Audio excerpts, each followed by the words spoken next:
మీ personal interviews మరియు వ్యాపార ప్రకటనల కొరకు ఈ నెంబర్ని సంప్రదించండి. కొడాలి నాని అందరికీ తెలిసిన వ్యక్తి. ఆంధ్రప్రదేశ్ రాజకీయాలే కాదు, తెలుగు రాజకీయాల్లో ప్రతి ఒక్కరికి తెలిసిన పేరు. ఇతను బూతుల శాఖ మంత్రి కూడా అంటారు. ఎవరిని పడితే వాళ్ళని ఎట్టబడితే అట్ట మాట్లాడటం అతని నైజం. ప్రత్యేకించి చంద్రబాబు నాయుడిని టార్గెట్ చేస్తూ, ఆయన కుటుంబాన్ని టార్గెట్ చేస్తూ కొడాలి నాని ఎలా మాట్లాడేవాడో అందరికీ తెలుసు. ఇప్పుడు అందరూ కూడా కొడాలి నాని అరెస్ట్ ఎప్పుడు, కొడాలి నాని మీద కేసులు ఎప్పుడు అని చెప్పేసి వెయిట్ చేస్తున్నారు. చివరికి ఒక లా స్టూడెంట్ వైజాగ్లో కొడాలి నాని మీద కంప్లైంట్ చేసింది. అతను మాట్లాడిన బూతుల మీద కంప్లైంట్ చేసింది. ఇది పక్కన పెడితే ఇప్పుడు వస్తున్నటువంటి సమాచారం ఇంకా కరెక్ట్గా ఇన్ఫర్మేషన్ తెలియదు, కానీ రజనీకాంత్ కూతురు కూడా చెన్నైలో కొడాలి నాని మీద కంప్లైంట్ చేశారని అందుతున్న సమాచారం. దాంట్లో ఇంకా వాస్తవాలు తెలవాల్సి ఉంది. అప్పట్లో రజనీకాంత్ గారు ఒక సభకు వచ్చి చంద్రబాబు నాయుడు పొగట్టడం నచ్చినటువంటి కొడాలి నాని రజనీకాంత్ మీద కూడా ఒంటి కాలు మీద వేస్తూ ఇష్టం వచ్చినట్టు మాట్లాడారు. దాని మీద అప్పట్లో కూడా కంప్లైంట్స్ అనేకం వచ్చాయి, కానీ అప్పుడు ప్రభుత్వం పట్టించుకోలేదు. ఇప్పుడు చెన్నైలో ఆమె కంప్లైంట్ నమోదు చేసినట్టు తెలుస్తోంది. ఇంతకీ కొడాలి నాని మీద ఎలాంటి చర్యలు ఉంటాయి, ఎలాంటి యాక్షన్ ఉంటుందో తెలుసుకునే ప్రయత్నం చేద్దాం. మనతో ఉన్నారు ప్రముఖ రాజకీయ సామాజిక విశ్లేషకులు అరిస్మణి శ్రీనివాసరావు గారు. సార్ నమస్కారం. సార్ నమస్కారం అండి. సార్, కొడాలి నాని ఇప్పుడు అతని మీద మొన్ననే వైజాగ్లో కేసు నమోదైంది. ఒక లా స్టూడెంట్, ఒక అమ్మాయి కంప్లైంట్ నమోదు చేసింది. ఇప్పుడు ఏకంగా చెన్నైలో మరో కంప్లైంట్ నమోదైనట్టు తెలుస్తుంది. ఆ కంప్లైంట్ గురించి పూర్తి వివరాలు ఇంకా తెలియదు కాబట్టి మీకు చెప్పలేకపోతున్నాను. ఏంటి కొడాలి నాని మీద కేసులు? ఇప్పుడు కొడాలి నాని అతను జగన్మోహన్ రెడ్డి గారు అధికారంలో ఉన్న సమయంలో, వాళ్ళ అధికారంలో ఉన్నప్పుడు, అతను మంత్రిగా ఉన్నప్పుడు కానీ, మంత్రి పదవి పోయిన తర్వాత కానీ పేట్రేగిపోయాడు అంటారు కదా, పేట్రేగిపోయాడు, బరి తెగించి మాట్లాడాడు. అంటే ఒక రకంగా చంద్రబాబు నాయుడు గారి అభిమానులకు కానీ, టీడీపీ కార్యకర్తలకు కానీ, సానుభూతి పరులకు కానీ, అలాగే సాధారణ ప్రజలకు కూడా ఇరిటేషన్ వచ్చేలా మాట్లాడేవాడు. ఇరిటేట్ చేసేవాడు. ఆ స్వరం వింటేనే చిరాకు వచ్చింది. చాలా దారుణంగా వచ్చాం. అంటే చంద్రబాబు నాయుడు గారిని ఆడు ఈడు అంట, లోకేష్ గారిని, బాలకృష్ణ గారిని కూడా, బాలకృష్ణ గారి విగ్గు గురించి కూడా మాట్లాడాడు. తర్వాత దైవ దోషం చేశాడు. తిరుమల తిరుపతి దేవస్థానంలో జగన్మోహన్ రెడ్డి డిక్లరేషన్ ఇవ్వలేదని వస్తుంది కదా వాదన. అవును, వచ్చిన విమర్శ వచ్చినప్పుడు నీ అమ్మ మొగుడు చెప్పాడా డిక్లరేషన్ పెట్టాలండి, అలాగే ఆంజనేయ స్వామి చెయ్యిరిగిపోయినప్పుడు కానీ ఏముందంటే ఖర్చు పెట్టి చేయించుకోవచ్చు, విగ్రహమే కదా అని మాట్లాడాడు. అది భక్తుల మనోభావాలు దెబ్బతీసేలాగా. ఇప్పుడు వెండి సింహాలు పోనీ అంటే ఏముంది కదా, డబ్బు 50 లక్షలు 60 లక్షలు పెడితే చేయించేస్తే వచ్చేస్తాయి, దాని గురించి ఇంత అడావుడు చేయాలా. ఇక ఇలాగా ఇప్పుడు ఏ సమస్య సందర్భం వచ్చినా ఎవరినైనా సరే, దేవినేని ఉమ్మ గారిని, వీళ్ళు వరలు రావు, ఎవరినైనా సరే, స్థాయితో సంబంధం లేకుండా, ఇప్పుడు స్థాయి, వయసు, లేకపోతే వాళ్ళ హోదా ఏమీ సంబంధం లేకుండా నోటుకు వచ్చినట్టు మాట్లాడాడు. ఇప్పుడు రజనీకాంత్ గారు ఏం చేశాడు, ఇప్పుడు ఈయన రామారావు గారు చాలా సూపరు, మాకు దైవం రామారావు గారికి వెన్నుపోటు పొడిచాడు, అది ఇదని మాట్లాడతాడు కదా. అవును, సత్యజయంతి సభకు వచ్చిన అసలు రామారావు గారికి తెలుగుదేశం పార్టీకి వెన్నుపోటు పొడిచిన బ్యాచ్లో ఉన్నవాడు ఇతను. ఎవరో నిజమైన వెన్నుపోటుదారులు వీళ్ళే, వాళ్ళే.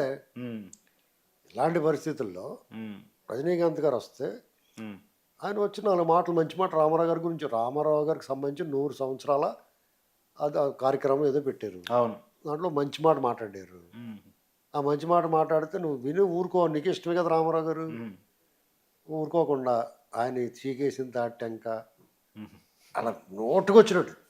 రజనీకాంత్ గారు మీలాగా ఎప్పుడు కూడా లోపల ఒకట బయట ఒకట లేడు. అవును, చాలా ఫెయిర్ పర్సన్.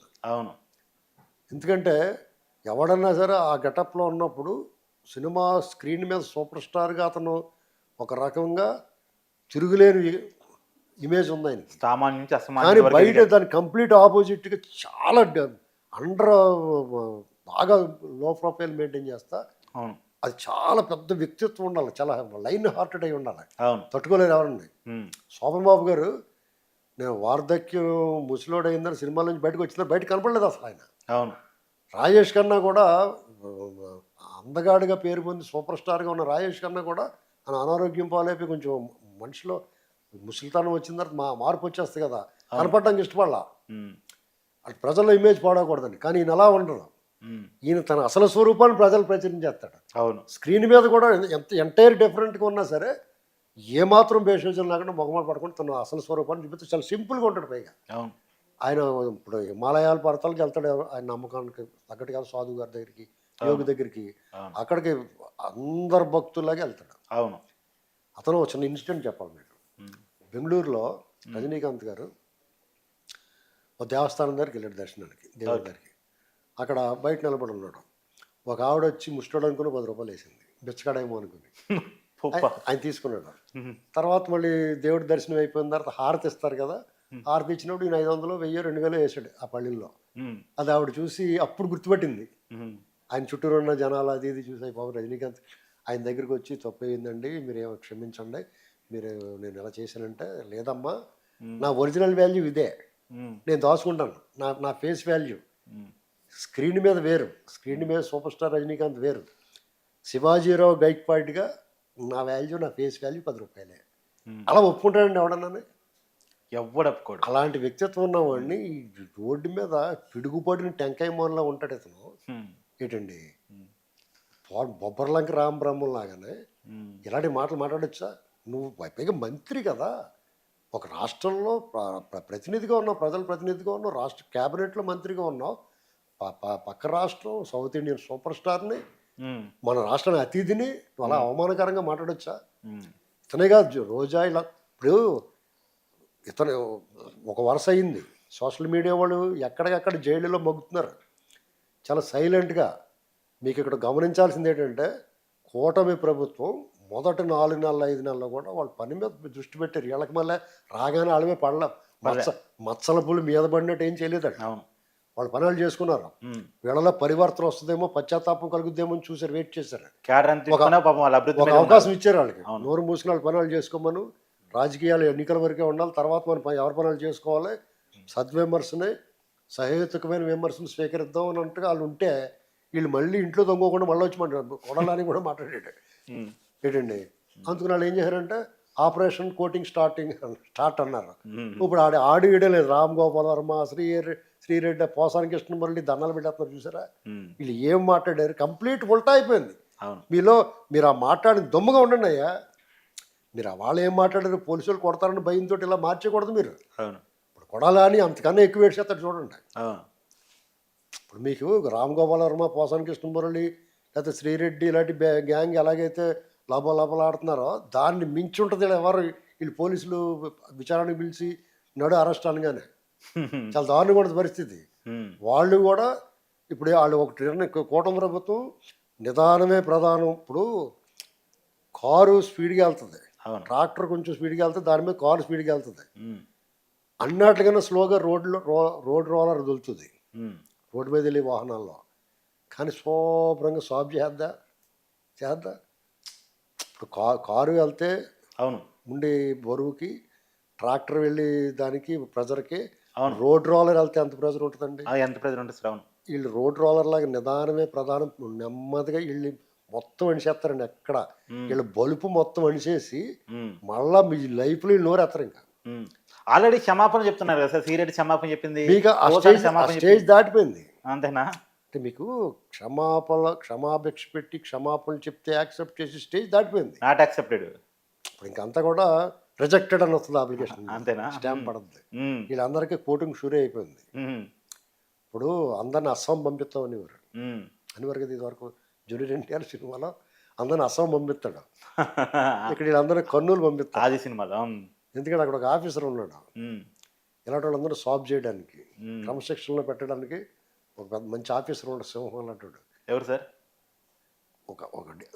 ఒక ఆఫీసర్ ఉన్నాడు, మీరు చూస్తూ ఉండండి. మీరు అంతేనా? ఆ రేంజ్ అధికారి ఒక ఆయన ఉన్నారు, సాల్వ్ చేస్తాడు వీళ్ళందరికీ. ఓకే. ఆయన చూడగానే గుండె ఎదిరిపోద్ది వీళ్ళకి. ఇప్పటికే ఆఫీసర్ చూసి భయపడుతున్నారు కదా సార్, సుబ్బారాయుడు పేరు చూస్తే భయపడుతున్నారు. సుబ్బారాయుడు ప్రవీణ్ నిజాయితీ కలిగిన అధికారులు. ఇప్పుడు నేను చెప్పిన ఆయన ఇప్పుడు కర్నూలు డిఐజీ కోయ ప్రవీణ్ కానీ, ఇప్పుడు ఒక సుబ్బారాయుడు కానీ, ఇలాంటి వాళ్ళు కొంతమంది అధికారులు ఉన్నారు. వాళ్ళ నిజాయితీ, వాళ్ళు మాట తీరు కళ్ళలో తొణికిసలాడుతూ ఉంటుంది నిజాయితీ. అర్థమైందా మీకు? అది చూస్తేనే వీళ్ళు గుండె జారిపోద్ది. అలాంటి ఆఫీసర్లు ఉన్నారండి. జగన్న హయాంలో చెడిపోయిన బాలురు అన్నట్టుగా కొంతమంది చెడిపోయిన వాళ్ళు ప్రలోభాలకు లొంగి కానీ, భయం వల్ల కానీ, కెరీర్ గురించి కానీ, వాళ్ళ పోస్టింగ్ల గురించి కానీ, లేకపోతే అతని మీద అభిమానం వల్ల కానీ, ఇళ్ల మీద ద్వేషం వల్ల కానీ పనిచేశారు కొంతమంది. వాళ్ళందరూ పనిష్మెంట్ అనుభవిస్తున్నారు.